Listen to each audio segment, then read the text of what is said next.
ये कहानी 18 साल के मैक्स नाम के एक लड़के के ऊपर आधारित है जिसे 40 साल के एक औरत से प्यार हो जाता है और आगे वो दोनों कब कब और क्या क्या करते हैं वो आज की इस वीडियो में हम जानने वाले हैं। आज की इस वीडियो में हम आपको जिस मूवी के बारे में बताने वाले हैं उस मूवी का नाम है लेथल सेडक्शन, जिसे साल 2015 में रिलीज किया गया था। मूवी की स्टार्टिंग सीन में हम मार्क नाम के एक व्यक्ति को देखते हैं। मार्क का आज जन्मदिन होता है और मार्क अपनी मॉम तानिया के साथ रहा करता था क्योंकि उसके फादर की डेथ हाल ही में हो गई थी।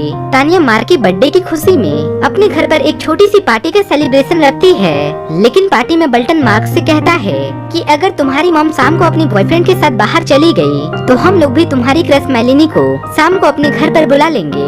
और मार्क को भी इस बात से बुरा नहीं लगता और वो शाम को अपनी मॉम को उसके बॉयफ्रेंड के साथ डिनर पर भेज देता है। जिसके बाद बल्टन और मार्क घर पर अकेले रह जाते हैं। तभी अचानक मेलिनी अपने फ्रेंड के साथ घर पर आती है और ये चारों आपस में मिलकर कुत्ता डांस करने लगते हैं। तभी वहाँ पर अचानक मार्क के अंकल मार्क के घर पर आ जाते हैं और वो बताते हैं कि तुम्हारी मॉम ने मुझे तुम्हारा ध्यान रखने के लिए भेजा है। तभी यहाँ से सीन स्विच होता है और हम मार्क को एक हार्डवेयर की शॉप पर देखते हैं। तभी वहाँ पर उसके सामने एक आंटी जी आती है जो मार्क से एज में काफी ज्यादा बड़ी थी और वो आंटी अपनी फिगर को मेंटेन करने की वजह से काफी ज्यादा हॉट भी दिखाई दे रही थी। और उस औरत का नाम केडिसा था और वो वहाँ पर एक शावर लेने के लिए आई थी, जहाँ वो मार्क से बोलती है कि प्लीज तुम मुझे एक अच्छा सा शावर ढूंढवाने में मेरी मदद कर दो। कैरिसा की खूबसूरती को देखने के बाद मार्क का एफिल टावर भी ऊंचाई छूने लगता है और वो उसकी हेल्प कर देता है।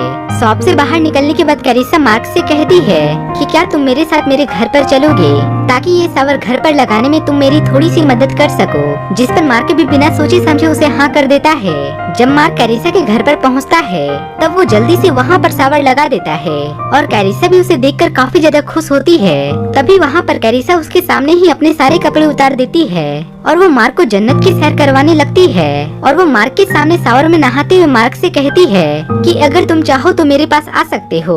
जिसमें मार्क भी अपने उछाल मार रहे बंटी को रोक नहीं पाता और वो कुत्ते की जैसा उसके साथ शावर में नहाने के लिए चला जाता है। और वहाँ पर वो दोनों पहली बार टपाटप कार्यक्रम करते हैं और उसके अगले ही दिन मार्क बल्टन को ये सारी बातें बताने लगता है, लेकिन बल्टन को ये सारी बातों पर जरा सा भी यकीन नहीं होता।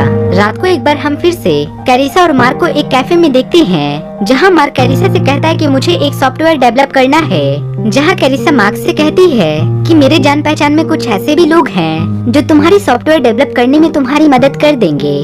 तभी वहाँ पर कैरिसा टॉयलेट जाती है। तभी वहाँ का एक वेटर मार्क के पास आता है और वो उससे बोलता है कि भाई तुम जितना हो सके उस लड़की से दूर रहो, वरना ये लड़की तुम्हें एक दिन जिंदा खा जाएगी। लेकिन अपने मार्क भाई को इन सारी बातों से कोई भी फर्क नहीं पड़ता और वो वेटर की सारी बातों को इग्नोर कर देता है। और उसके बाद मार्क कैरिसा के साथ पूरा दिन रात टपाटप कार्यक्रम करता ही रहता है।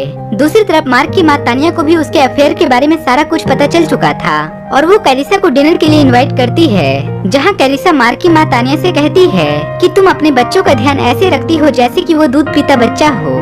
जिसे सुनने के बाद तानिया के पिछवाड़े में आग लग जाती है और वो कैरिसा को वहाँ से भगा देती है।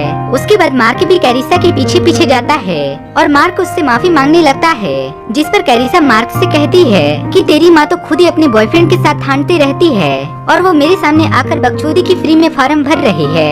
ये बात सुनने के बाद मार्क भी कैरिसा के उसके घर चला जाता है और घर पहुंचने के साथ ही वो अपना इम्पोर्टेंट कार्यक्रम शुरू कर देते हैं, मतलब कि सटम सटाई वाला कार्यक्रम। उसके बाद तानिया को बेचैनी होने लगती है और वो कैरिसा के बारे में ऑनलाइन रिसर्च करने लगती है, जहाँ उसे पता चलता है कि कैरिसा सबको चूना लगाकर पैसे ऐंठने वाली लड़की है, मतलब कि औरत है। उसके बाद उसकी माँ सुबह कैरिसा के घर पर पहुँचती है और मार्क को बाहर निकालने के लिए बोलती है, लेकिन कैरिसा वैसा नहीं करती और वो तानिया को वहाँ से भगा देती है। जिसके बाद कैरिसा मार्क से आकर बोलती है कि तुम अब हमेशा मेरे साथ ही रहोगे, लेकिन मार्क अपनी मॉम के साथ रहना चाहता था, इसलिए वो उसके साथ रहने के लिए उसे मना कर देता है। अगले दिन मार्क को कैरिसा से दूर रखने के लिए तानिया मेलिनी के साथ मार्क को डेट पर भेजती है, जहाँ पहुँचने के बाद मार्क और मेलिनी एक दूसरे को किस करते हैं और उन्हें आपस में किस करते हुए कैरिसा भी देख लेती है। और मार्क के वहाँ से जाते ही कैरिसा मेलिनी को टॉर्चर करने लगती है और वो मेलिनी से कहती है कि अगर तुम मार्क से दूर नहीं हुई तो मैं तुम्हें जान से मार दूंगी। अगले सीन में हम देखते हैं कि तानिया का बॉयफ्रेंड उससे बोलता है कि तुम मार्क का कुछ ज्यादा ही केयर करने लगी हो, जिस कारण से उन दोनों में बहस हो जाती है और इस वजह से वो दोनों ब्रेकअप कर लेते हैं। उसके अगले दिन मार्क समझदारी वाली बात करता है और वो बल्टन से कहता है कि अब मैं कैरिसा को छोड़ दूंगा और मेलिनी से मैं पैचअप कर लूंगा। लेकिन यहाँ पर बल्टन गांडू वाला काम करता है। वो सीधा जाकर कैरिसा को ये सारी बातें बता देता है। ये सारी बातें सुनने के बाद कैरिसा को काफी ज्यादा गुस्सा आता है और वो बल्टन को अपने ही घर में बंद कर देती है और वो मार्क को वीडियो कॉल करके उसे अपने घर आने को कहती है। मार्क जैसे ही कैरिसा के घर पर पहुँचता है, कैरिसा दारू की बोतल से उस पर हमला कर देती है, जिसके कारण से मार्क वहीं पर बेहोश हो जाता है और कैरिसा मार्क को नंगा करके एक कोने में जाकर बांध देती है। अगली सुबह तानिया मार्क को फोन करती है, लेकिन मार्क उसका कॉल रिसीव नहीं कर पाता, जिसके बाद कैरिसा मार्क के फोन से तानिया को कॉल करके अपने घर पर बुलाती है, जहाँ कैरिसा गन दिखाकर तानिया को हथकड़ी पहना देती है और वो उसे एक गन देकर तानिया को बोलती है कि तुम अपने आप को शूट कर लो, क्योंकि तुमने मेरे से मार्क को छीन लिया है। उस गन में सिर्फ एक ही गोली थी और कैरिसा उसे गन देकर वहाँ से चली जाती है। तब तानिया मार्क को बताती है कि मैं ऐसा बिल्कुल भी नहीं चाहती कि तुम अपने डैड की तरह मर जाओ, इसलिए मुझे तुम्हारी हमेशा चिंता बनी रहती है। दूसरी तरफ तानिया का बॉयफ्रेंड भी उसे काफी देर से कॉल ट्राई कर रहा था, लेकिन तानिया उसका कॉल रिसीव नहीं कर पा रही थी। तब तानिया के बॉयफ्रेंड को एक बात याद आती है कि वहाँ से जाने से पहले तानिया ने मुझे बताया था कि मैं आज कैरिसा के घर पर जा रही हूँ, जिसके बाद उसका बॉयफ्रेंड भी कैरिसा के घर के लिए निकल जाता है। उसके बाद तानिया रूम के अंदर गोली चलाती है और नीचे जमीन पर लेटने का नाटक करने लगती है, जिसके बाद कैरिसा को लगता है कि वो अपने आप को शूट कर ली, लेकिन कैरिसा के अंदर आते ही तानिया उस पर हमला कर देती है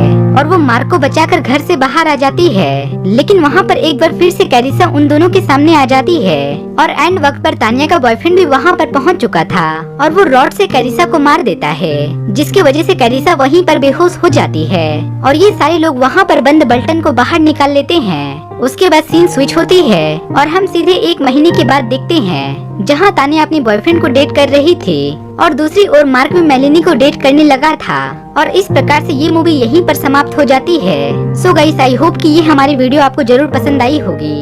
अगर आपको ये हमारा वीडियो पसंद आया हो